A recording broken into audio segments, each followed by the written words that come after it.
Welcome back, ladies and gentlemen, to another episode of Agents of Mace. Today we're talking about X-Men 97, episode 9, but to kind of recap what happened in episode 8, so everyone's caught up. Episode 8 was Tolerance is Extinction, part 1. Um, Bastion, we learn, is the big bad, and he unleashes his Prime Sentinels, which are basically weaponized humans with a sort of technovirus. Um, and they quickly overrun the school. They overrun the X-Men that are out in different places, and everything gets destroyed. We're, you know, Xavier comes back, so yay, he's back. We know Magneto's alive. The episode sort of ends with Magneto breaking free of his restraints and unleashing like a magnetic wave across the entire Earth, which shuts down all of the Prime Sentinels, sort of saving everyone. But very quickly, everyone realizes, uh-oh, Magneto's not only mad, but now he's declared war on everybody. So now we have like three different factions of people all fighting each other. We have the X-Men, we have Magneto and his unnamed Brotherhood of Mutants, and we have Bastion and the villains. Um, so that kind of leads us all the way up to episode 9, which is Tolerance's Extinction Part 2. So get ready for that. I'm Drew. I'm Luke. I'm Elisa. And we are the Agents of Mace.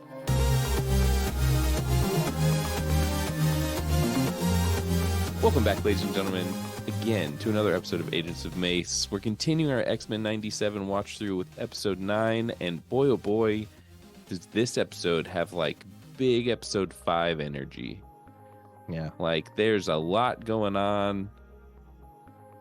Not to get too far ahead, but it really leaves you on a cliffhanger. I'm excited to. I don't want to like rush through this episode because a lot of stuff happens, but I'm really excited to get to the next episode. So, oh yeah. I mean, this is 3-part finale. Yeah. So yeah. like we're in the thick of it. So yeah, there's so much going on. I mean, even the opening credits, you're getting cool stuff. Mm-hmm. So this episode and the next one are just jam packed, and yeah, we'll be getting into it for sure. But yeah, there's some moments in here that I was like, yes, we're back. Like this is that moment for me. I was like, okay, we're back. Like, mm-hmm. And then the excitement builds because now you want to know where's all this going to end. Right. Well, yeah, a lot of fun stuff. Kick us off, Magneto shocked the world, dropped everything. And so the X-Men are kind of having to figure out what are we going to do next? Because now Magneto's a part of this. We got to, who's the bigger threat here? Once everyone kind of gets together, like it takes a quick minute for everyone to kind of finally come together. Like all the different groups that have been spread out are now finally all back together at the X-Mansion. And they're like, hey, we have to leave the X-Mansion because it's destroyed, and we're going to go to our other base. When they get to the other base, they kind of have this plan, right? We're going to split into 2 teams. One team's going to go after Magneto. One team's going to go after Bastion. I don't understand why they wouldn't just go as a team to do one thing and then go to the next thing. It seems like Bastion would be your top priority because he's also on Magneto's list. So like you go deal with Bastion, then worry about Magneto. I don't think that he's going to do anything not directly against Bastion to begin with anyway. So it seems weird to split your team like that, like immediately. It's like horror movie 101, like right. Almost, it's like everyone split up. Right. It's like Scooby-Doo. They're Scooby-Dooing it, right? 100%. Yeah. And then some of those dummies are going to go upstairs, which you don't do. Right. Yeah. That's why you don't split up. they're gonna hide behind the wall full of chainsaws. Yeah. Yeah, it's just I don't Ever, know that it ever seemed weird, a weird choice to me that they're immediately gonna do that. Magneto shows up, and Rogue obviously is the one that is like, yeah, I'm gonna go with Magneto. Mhm. I could have seen that coming. Oh yeah. The one that I was confused about was Sunspot decides that he's also gonna go and join Magneto because Mm. his mom gave him up to the Prime Sentinels, which I get. Rough, traumatic. I get it. But boy, oh boy, does he just flip the switch real quick. Also, all of a sudden, he has like full control over his powers. I was like, man, the one time we finally get to see him doing Sunspot things, and it's when he's leaving the team to go be evil. Mhm. um, Once this happens, and like then they're like, okay, you guys now have to go like super deal with Magneto. We're gonna leave over here. There's like a couple funny things in this little interaction that I wanted to point out and talk about. The first was a reference to the X-Men movie, the first live action X-Men movie, which is when Wolverine gets to put on his suit for the first time in the live action movie. He's like, trying to stretch the black leather, Mhm. and he's like, is this really what we have to wear? And Scott tells him, what did you expect? Yellow spandex?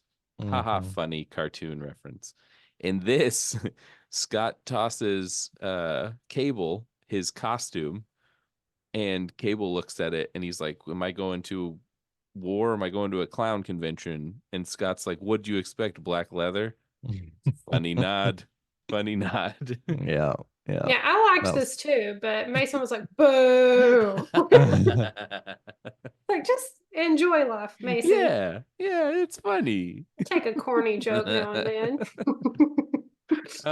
The other thing was more something that I don't like, which is I don't like Professor X's like war outfit. I don't like his green suit with the big red oh. X's on the on the like shoulders. Yeah. It just seems a little like, I don't know, dictatory. That's the A little vibes bit. that it gives me. It's like, why is this what he chose to wear? Just wear your green suit. I don't know why you need the X logo on the sides. We all know who you are, and you're part of the X-Men. You have a giant floating yellow chair with a red X on it. You don't need them on your shoulders. Charles also did something really lame earlier in this episode that I feel like we should touch on, which is that he said he left because he wanted Scott and Jean to feel free to live their lives. So he Boo. just pretended to be dead. He just went to space. He couldn't have just told them, like, hey, I don't want you guys to feel like tied or obligated to me. I know you guys are a young couple. Like, go start your family. We've got it here. Look, I'm still here leading. You can go. Instead of just be like, I'm going to lead this group without a leader. And then they're gonna be so comfortable with leaving. Yeah. They're going to be so sad because I died that then they will leave and go live their lives happily. It doesn't make any sense. This Charles is not a good Charles. In this whole series, Charles has been bad. Yes, I agree. I agree. Charles is he's on one. I don't know what his deal is. He's not really leading the X-Men, even though he's back. He's like, I don't he's not doing anything to help. He's just sort of like, no, Magneto, don't. He's like a Willy Wonka. No, No, don't. don't stop. um well, let's get to the fun. The team splits up, and I guess we can do like Bastion side first. Um, in the group going to get Bastion or to stop Bastion, we have Storm, Forge, excuse me, and Beast. I don't understand. Oh, and Jean. I don't understand how they're flying the ship, making these crazy evasive maneuvers, and then we keep seeing the inside of the ship perspective where they are all unbuckling their seatbelts and walking around. You cannot tell me anyone that has ever been on a plane with even a little bit of turbulence, it's difficult to walk down the aisle. Here they are Mhm. doing like barrel rolls and avoiding like full sentinels trying to smack them out of the sky, and they are totally fine. Just getting out of their seat, walking around. Wrong. I don't know Yes. what's got the you. I get it's a comic book, and I'm sure there's someone out there that's like, well, inside the Blackbird, they have blah blah technology that, No, just make it realistic. yeah, just what's the point of having a seatbelt if it doesn't matter? Um, oh, I forgot Morph was with them Hmm. because Hmm. we do finally get Morph doing stuff. Um, I feel like every time Morph is in a fight, he transforms into a couple people and then he gets knocked out, and then we don't see him for 2 episodes. And then he magically vanishes. Yeah, he's just gone. It's just Um, at one point, Rogue mentions like before she goes to join Magneto, like Morph joined the team, and within 10 minutes, you guys forgot about him. And I was like, what? When did that happen? I feel like he just disappeared, is what happened. No one forgot about him. He just was gone. He was there and then he wasn't. I don't know what happened to him. Um, but that's what I was expecting again in this episode, and it's sort of what happens. Like he's cool. He turns into Hulk. He says morph smash, which I thought was funny.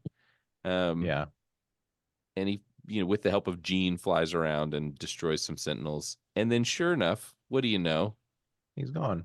I have no idea where he went. He's just gone, and we never see him again for the rest of the episode. So I really hope that they get their act together with Morph and they either give him a role or make him part of a story so that we see more of him. Right Mm. now, he's a cameo machine. He is. He is Pretty much, yeah. 100% a cameo machine that whenever they're done with the cameo, they're just like, instead of showing you Morph again, we're just not going to have him in any more scenes. Hmm. It's like he does cameos, and then at some point where they're like sitting around having breakfast or something, he'll make a sassy comment, and that's his whole character. Yeah, yes. So they're over there destroying Sentinels, and Cable gets like blasted away. Everyone is like, "Oh no, Cable." Hmm. I don't really understand how the Sentinels work because it kind of seems like when people get hit with the Sentinel beams, it doesn't like it hurts them, but it doesn't like physically harm them. But then Yeah. other times the Sentinels are like, I mean, they're literally made to kill mutants. So I don't know what's going on with that, but Cable just sort of gets It's blasted always away. always like the blasters in Star Wars. Like you never really see it do like you would think it would do like some crazy damage, but Mm-hmm. you Just like never. singes your Yeah. shirt. Hmm. uh, and then Mr. Sinister shows up and gets in like a bowling alley brawl uh with Jean, who he like mentions a couple times that like where does Jean end and Madeline begin? And then Hmm. he's like, I can flip it around, or I don't remember what he says exactly, something like that. I can change it or something. And in my mind, I was like, hold on. Are we supposed to be questioning whether this is Jean or Madeline? This is Jean, right? Madeline is gone. Isn't the point of this scene that it doesn't matter? Yeah, I Yeah. think that's the point of the scene. But I just felt like it was weird for him to be like, hey, I bet you don't know who you are. I can tell you. And she's like, I don't know what she's not like, but I am like, as a viewer, doesn't she know who she is? She's Jean. I'm confused. Why are we supposed to be thinking that this could be Madeline? I never had that thought. I thought this was always Jean. But in the end, yeah, it doesn't matter. She says that Madeline is fighting with her, or she's fighting with Madeline. So she's overcome that issue. Um, They should have painted their fingernails different colors or something like that. yeah, so anything. It's Even like simple. they could have worn different outfits, but instead they were like, nah, we're gonna keep her in the green. Okay, all right. Choice. uh the bowling alley fight was fun and a little quirky. Um there were a couple things that I was like, who is this for? Like when she throws him down the alley and he hits the wall and it makes like the strike sound. It sounds like a bunch of bowling pins getting hit. And I was like, but he got hit into the wall, not into the bowling pins. Again, sometimes this show hits that line where you're like, whoever animated this scene was doing it for kids, and then who animates the next scene was doing it for adults, and it sort of wavers in and out. You know what it reminds me of? Hmm. Did you ever watch Birdemic? Yes, yeah. Okay, you know whenever the birds like hit the ground and they explode? Yeah, Kind of like exactly. that. It doesn't Yes. make sense, but I'm here for it. Yeah, it's goofy, it's fun, but it's during like a really serious fight. Yeah. It was a very serious toned movie too. Yeah, that's true. Yeah, the It's birds about were the killing environment. people. Yeah, this whole setup was there's more nods to like James Bond. I think this mhm, diner bowling alley was like a nod to the Kingsman movies. So it's fun. It's like, again, I think this leans a little bit more heavier towards adult viewers because like kids aren't going to know. mhm. Probably not, Hope they don't. When I Yeah. think like the front of like when they first land in this town, you can see the front of the bowling alley, and Hmm. all of the letters that are still left standing on the front, I think, spell out die. You Oh, only did kind it? of see, yeah, you only kind of see it for like half a glimpse. But I was Mm, like, oh, that's ominous. that's nice. But then, Jean gets in this fight. She's really giving it to Mr. Sinister.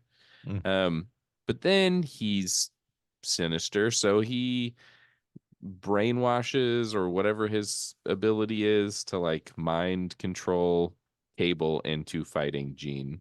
Um, which kind of sad and also like really tense moment where Cable is basically like, yeah, I'm your son, so I can do your powers too. And then he goes Super Saiyan and he blasts her with like a giant beam of light. And there's like a weird moment where she, I don't know, mentally reaches out to Scott so he can see her say goodbye, basically. And then she disappears in the light. I mean, are we supposed to think she's dead? And Madeline and Jean are gone? That's sort of how they hit you with it. Like she's saying goodbye. She's Hmm. accepting that she's going to die here. But they wouldn't do that, right? Kill both of them. And Mm, Scott's got nobody. just don't know the show anymore. Yeah, They I make can't. crazy decisions, It's like watching Game of Thrones. pretty much. Um, that's kind of where that story ends for this episode, at least. Jean is gone. We don't know what the rest of the team is doing or dealing with, um, other than they're fighting Sentinels. They all seem to be holding their own with the Sentinels. It seemed like the only like difficult fight was Jean and Hmm. Mr. Sinister, which turned into Jean and Cable. But I mean, Beast and Morph seemed fine destroying the Sentinels. I think at one point Beast even like makes a joke where he like cuts a Sentinel's hand off after saying, "Let me give you a hand," and then follows it up with, "What's the sound of one hand clapping?" And he hits the Sentinel with the one hand. And I was like, wow, he just did two one-liners back to back. So this show's really leaning in to their like Hmm. 80s vibe of action hero one-liners. Um, I'm interested to see what goes on with this story. We kind of don't like they didn't even get to Bastion, so I feel like there's a lot still left to happen with the Gold team. I think Gold team was the team that went to go fight Bastion. Yeah. Um, I don't know. They really it's like they leave you hanging, but they also leave you in a place of like it's not like a cliffhanger. It's just a you didn't finish You didn't give me enough of this story for me to know what's going on. So I guess they're in trouble. Maybe not. I mean, it looked a little bit to me like Wolverine killed Magneto at the end of this episode. And it looked like Yeah. Yeah. I mean, I didn't think that had really happened, but it was very convincing there for a second. And it was also super gross. Yes. Yeah. So blue team's Magneto fight is A lot shorter, it seems, and B, a lot more violent. um, I also, okay, so they land up there. It's Scott, Kurt, and Logan, and they're going to fight, oh, and Jubilee, and they're going to fight Magneto, Sunspot, and Rogue. The first person to run at Magneto is Wolverine. And instead of just stopping Wolverine because he's Magneto, Magneto throws a bunch of metal things at Wolverine. And I was like, hold on. Isn't that the whole point that like Magneto and Wolverine have this rivalry because Wolverine can't ever get to him? Mm-hmm. But instead, Magneto's like, I'm going to trap you all with bits of metal. Come on, man. You just turned off all electricity in the world. And here you are like, I'm going to fling some flimsy pieces of metal at you, guy with metal bones. Yeah, I feel like he would be smarter in this situation. Rogue stops Wolverine. There's a fight. I mean, again, it's like I think this fight is more, I would say, emotionally charged than it is like physically charged. It kind of seems like everyone is pulling their punches in this fight until oh, go ahead. Well, yeah, I mean, it's just they know they need to get the Bastion. This is just kind of like a disagreement that's in the way, and Mm-hmm. it's like we want to fight, but we don't really want to fight. Right, right. Which then goes back to like, yeah, why did they even bother coming up here? They could have just gone to Bastion.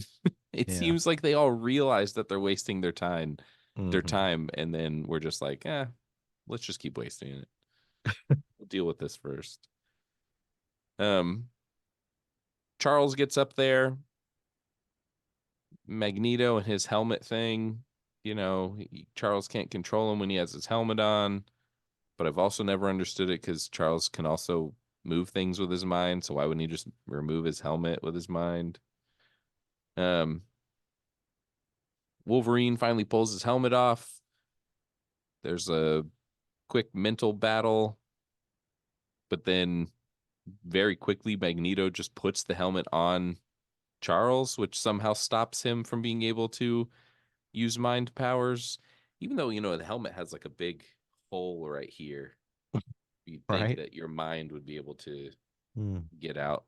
Um, and then while Magneto is talking, 3 claws come sprouting out of his chest, and they're bloody. And it's like, wow, that's right. This show's not for kids; it's for adults.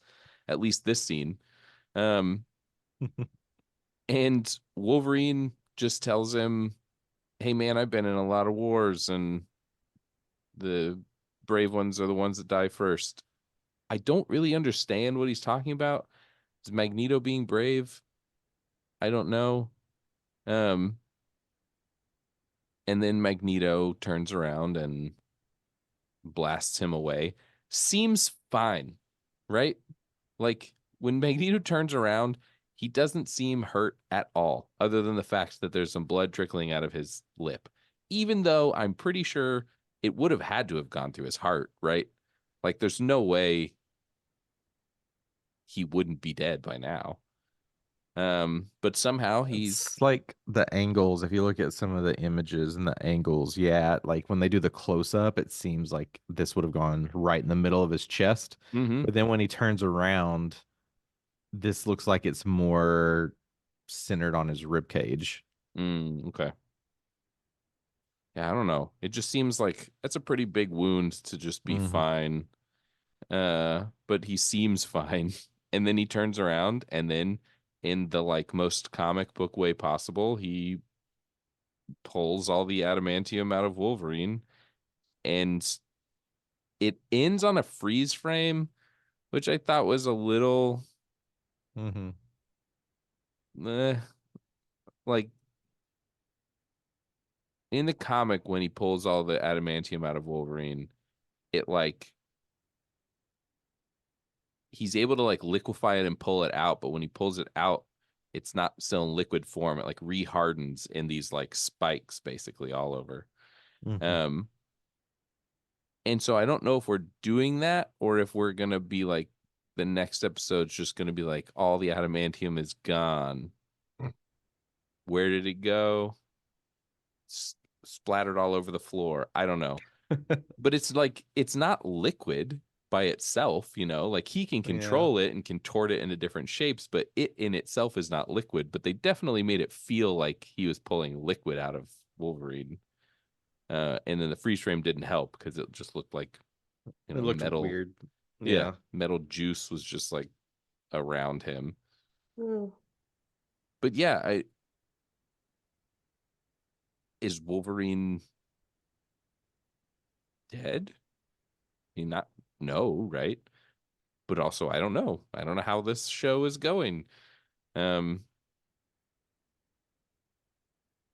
It was an intense way to end, and then that's literally how the episode ends.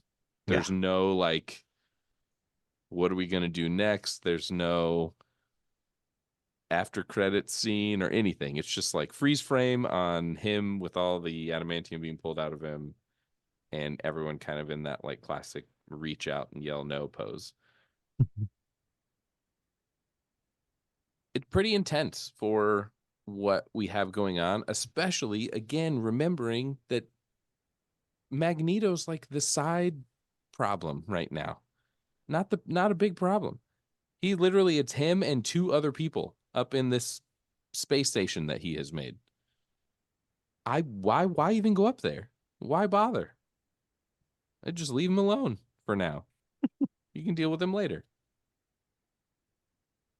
Yeah, it's like they would have just left him be. I think eventually Bastion just would have made his way to Magneto, right? So it's like, why weren't they like trying to figure out like how can we just use Magneto as bait or do something a little bit more clever, right? Versus just the classic like Charles versus Magneto. Like let's just keep doing the same old song and dance. Especially again because Magneto, it's not like Magneto has like an army of like thousands of mutants up there. It's literally just him and Rogue and Sunspot. Yeah. And that's it. Not an issue. Not a problem. What's he going to do? Shut all of the electronics down again? If anything, that would just help you guys fight Bastion. Yeah.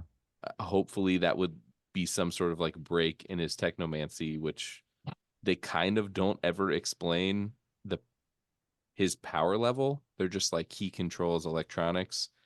So somehow that means he can control like countless sentinels all at the same time or power them. I don't really know how it works. So it's just so weird to me that they would have sent at like half the team, and not only half the team, but like some pretty heavy hitters are up there, right? Wolverine's up there, Cyclops is up there. I mean, I guess Bastion's a robot, so like Charles wouldn't be able to do much. Jubilee, the coolest thing she did this episode was she like disintegrated a business card that she had for some reason with her power. Also, how weird is it that a teenage boy has what? Sorry. Like Roberto had a business card. Yeah. Oh yeah, yeah. Like who even in the year of our Lord 1997 was enrolled in high school, but also cruising around with business cards. Yeah. Yeah. Yeah, and like what was the business card for? He didn't have a business. Yeah, It's just a does he just kid. take them to the club and like hand them out to ladies and be like, my card? And any lady is gonna take that and be like, ew, what a nerd. Yeah, but also I don't even remember if it had information on it. It just had his name on it, didn't it?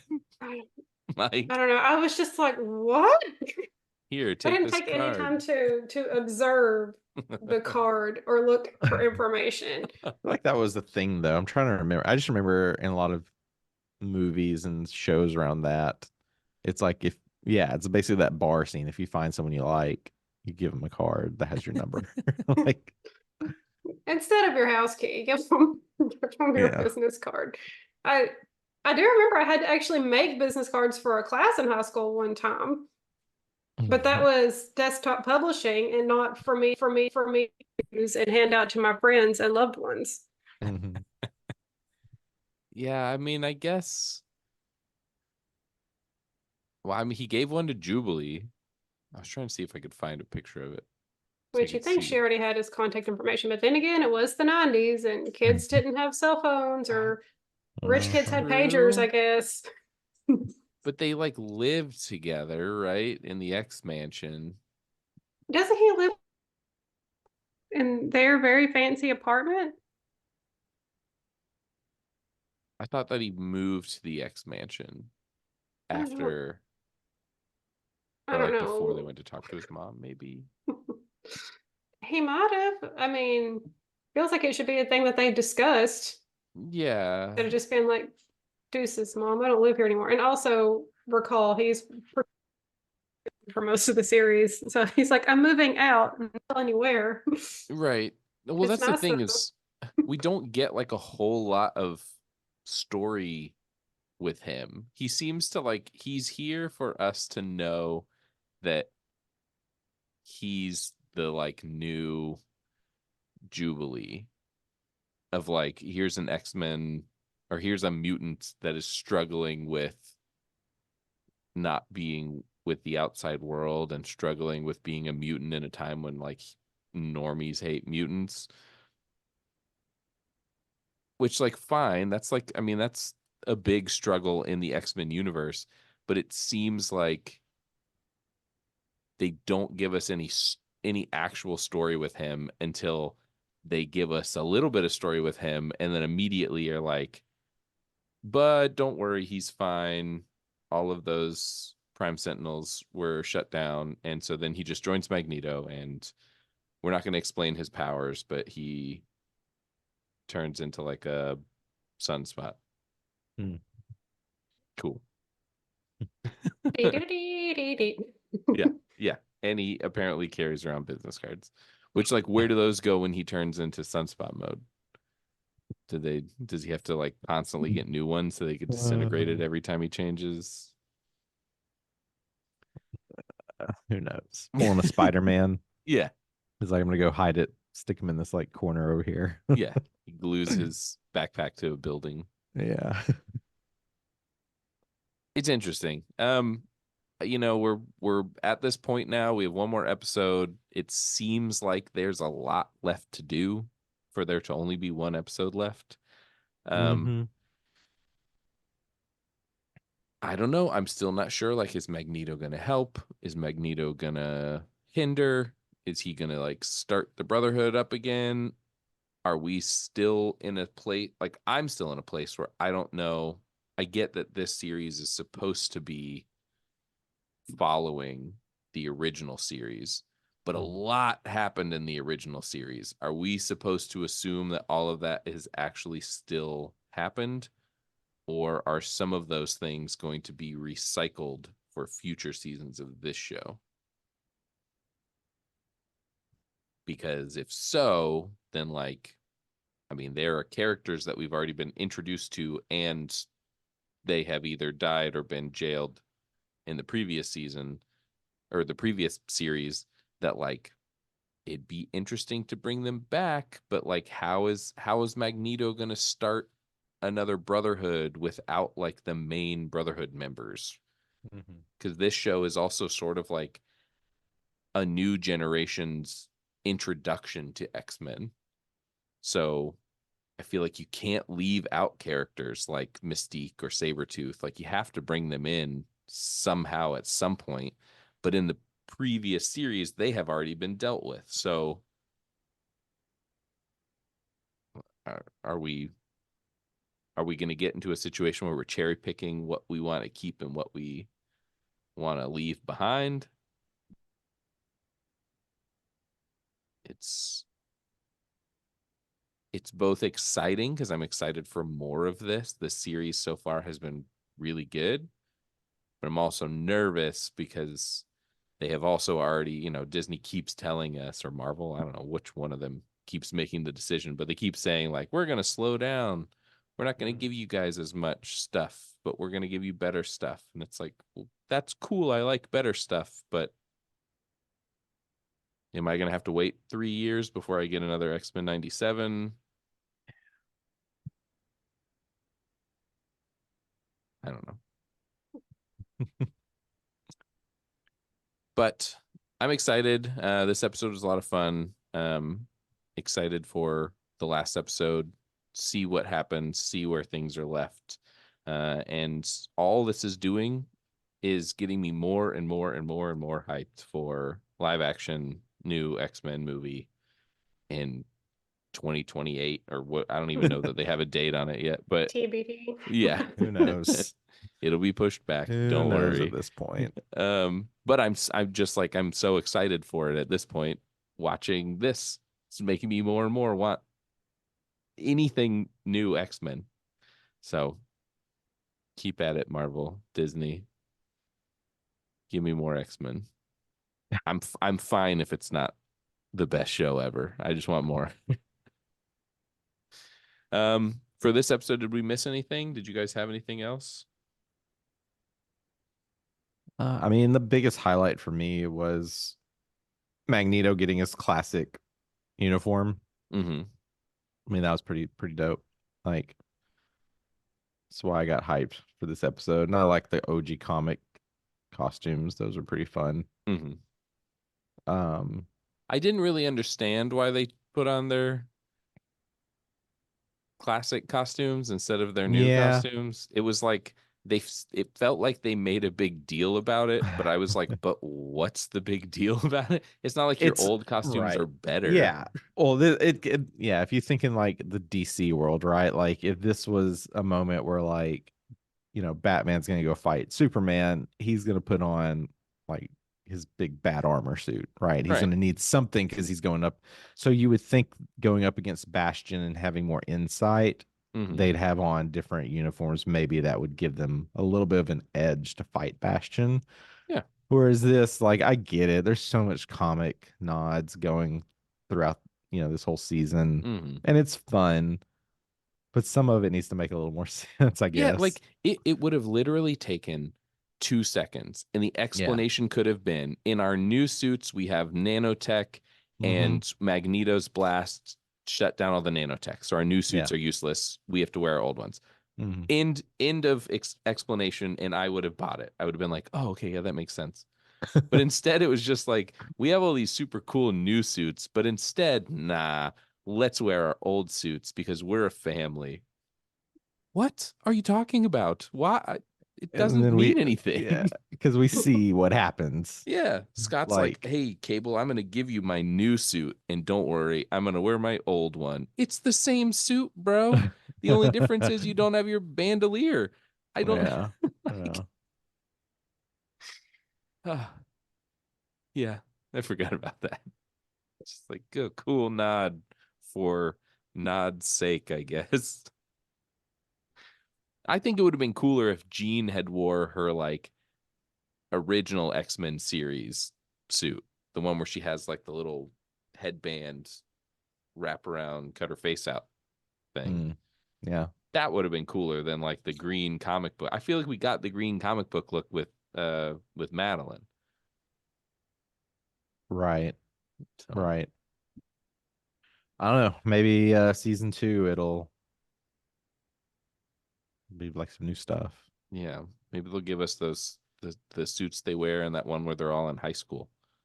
I don't remember what that one is called. I tried to watch it. It's on Disney Plus. Mm. And very quickly was like, that's right. This one doesn't make any sense because they're all at high school, at a normal high school, but also they're the X-Men, but also they go to school with the Brotherhood of Mutants and they're like not friends in school, but then they fight after school. I was like, what? Who came up with this? I do not remember the question from last time. If anyone has it written down. I have it written down. It says, what is going to happen to all these villains? Yeah. So the way that it's going now is I feel like 100% they're just going to forget that they introduced us to those other villains. um, Mm. what I Mhm. hope happens is that the villains show up at the hour of need and are like, we also don't like Bastion. And Magneto shut down all of our stuff. Let's help the X-Men. I think that would be fun. Even if it was like the villains are here and we're not happy they're here, but then they sneak away. And then it's like, okay, those villains exist. But right now it kind of feels like much like Morph, that whole screen situation was just a way for Right. them to be like, ooh, look, Doctor Doom. Oh, look over here, Baron Zemo. Cool, but like put him in an episode. You know, Yeah. you got Captain America in there. Yeah. Yeah. We need more of that for sure. It's, again, I get it. You're wanting to give just all these nice little subtle nods of like, here's how big this world is, and all these characters exist here. But what are they doing? Like, Right. they know stuff's going down. So, Right. like, where's the episode of them? Like, do we go help them? Should we go help them? I think it's like the Or, hardest thing for the X-Men, right? Is that mm-hmm. you can't imagine all this is happening and the Avengers aren't like, we should do something. Yeah. But I feel like they, again, just like the suits, they have an explanation. The explanation could just be if the Avengers get involved with like mutant relations, this could cause a bigger fight. Mm-hmm. And as an adult, I am totally fine with that explanation. Being like, oh, okay, it's some sort of like diplomatic thing where like they don't want to go to help and then accidentally like Iron Man laser beams Jubilee and then it causes like a crisis between the X-Men and the Avengers. Like, okay, I get it. I would understand that. But for them to just show us Captain America so we know the Avengers are there, Yeah. but then be like, no, we don't know where they are. What are you talking about? It's literally the point of the Avengers is to protect the Earth. And now there has been this thing that has wiped out all power on Earth. And you guys aren't worried about it or checking in on it. You're just Spider-Man's, I guess It's, it doesn't affect him. He's just swinging around. Well, his web yeah. shooters. Right. It's like, why are we in this world where it's just kind of like, no, they got it. We're good. Right, right. And how do they know they got And it? how do they know? Yeah. There's no It's phone like, call. if we step in and help, the statistics are a little bit higher that, good guys would win. Right. And then even some of the bad guys are like, if we got in there and helped too. You're right. It just seems like you can't truly expect me to believe that there's no paths being crossed here at some point. Yeah. So, what about you, I Elisa? think it'll happen. It'll happen. Probably be like season 10. But 2035. yeah. I don't know what's going to happen with all these villains. Like what I would like to see is that Charles forces them to all do some sort of like get along activity. Like maybe they like go on a river cruise together. And at first they're all grumpy and they're like trying to escape, but Charles won't let them with his brain powers. But then they're like, this is delightful. The Danube really is beautiful. And then they're enjoying their wine tastings, and by the end they're all just friends and nobody wants to kill humanity or all the mutants. I mean, that would be the best outcome that could possibly happen in this And series. then let the us turn series is into- over. It's like it turns into like some weird rom-com. No, long as we get- they need to do like The Office style. Like a mockumentary. Yeah, Yeah, They're but like it's talking just all the heads. villains. It's like they have to go to like some kind of retreat that Charles is leading for everyone, and then you just have conversations with them. So you have like So even better. Well, first of all, if they are all on a boat at this retreat, we better get Baron Zemo dancing. oh yeah. But also, Yes. Abomination could lead the retreat, since we know Oh, that's he what he does would. now. Oh yeah, that'd be good. They really Yeah. talk through their problems there. They have really, without knowing it, Marvel Disney has really set us up with this being an actual outcome that could Mhm. happen. So I'm going to lean hard on that. That better Mhm. be season 10. Is that what you said, Luke? I'm into it. Yeah. Slowly building up to the villain cruise. Mhm. Well, I think for this week, my question is going to be a little out there, because I don't know time-wise how this would work, but do you think that anything from this series is going to make it into Deadpool and Wolverine? I feel like if there was any other property that would pull something from this, it would be that. We know that they're in the TVA. We know that they have Doctor Strange portals. We know that they're going to potentially go to another universe. So in my mind, I kept thinking this whole time watching this episode, I was like, man, I wonder if we're going to see like animated Deadpool and Wolverine at some point. That'd be so cute. And I could see it happening. I could see it Yeah. being a cameo thing, right? Like a very quick, just like maybe, Multiverse of Madness style. They're going through the different universes. But I don't know. Do you think that we'll see something? And if so, what do you think we'll see? That'll be the question for this week. Thank you all for listening. Send us your answers on our social media page. I promise. I know I say this every time. I promise. I'm going to try to do better with our social media.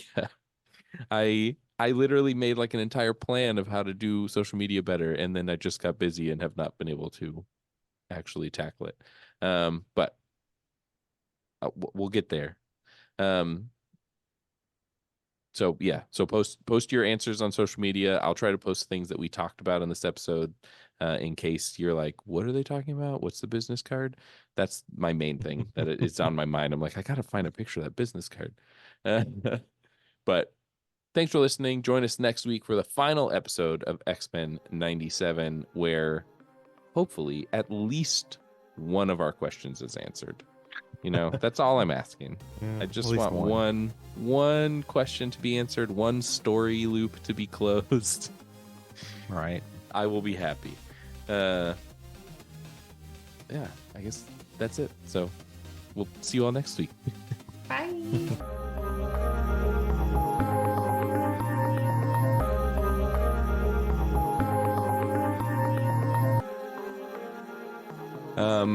All right. Also, before we jump into this, I did watch Ryan Reynolds' Father's Day video Oh yeah. that he posted this morning on YouTube. It is Ooh. all out Deadpool. I'm gonna have to watch it. It's basically him promoting the Deadpool edition for the Aviation Gin. But like he like makes a cocktail drink called the vasectomy. I watched the Silence Your Phone. Yeah, saw that as I well. finally got to see that, and that was pretty funny. Yeah. I hope that plays during the movie. And then there was another special that they did 2 or 3 days ago. I did not watch that one, but there's one particular moment that everyone screen grabbed, and threw it on Twitter. So I've seen like the screen. Of course, it's just like someone's legs, but Mm-hmm. you know, the rumor is like it's the first uh image of like Lady Deadpool. Yep. And Yep. so now everyone's like, who's gonna be Lady Deadpool? Well, there's also images of his wife dressed in his, well, air Mm-hmm. quotes, in his Deadpool costume. So Yeah. As I say, he has a perfectly good wife he can throw into these I movies. mean, I'm yeah. leaning like that's probably going to be who Lady Deadpool is. Mm-hmm. Um, but who knows?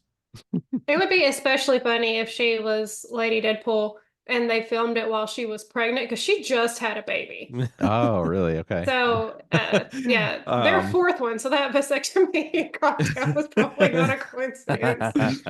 it could be a clue because like he starts off that video and he's just like he just what did he say? He's like Father's Day's coming up and for some reason I just keep having kids. Did y'all see the very sweet video though, where he and Hugh Jackman were talking about their friendship and Yes. about wasn't Yes. that wonderful? That was. I haven't seen any of this other stuff, but it's like, oh my gosh, it does.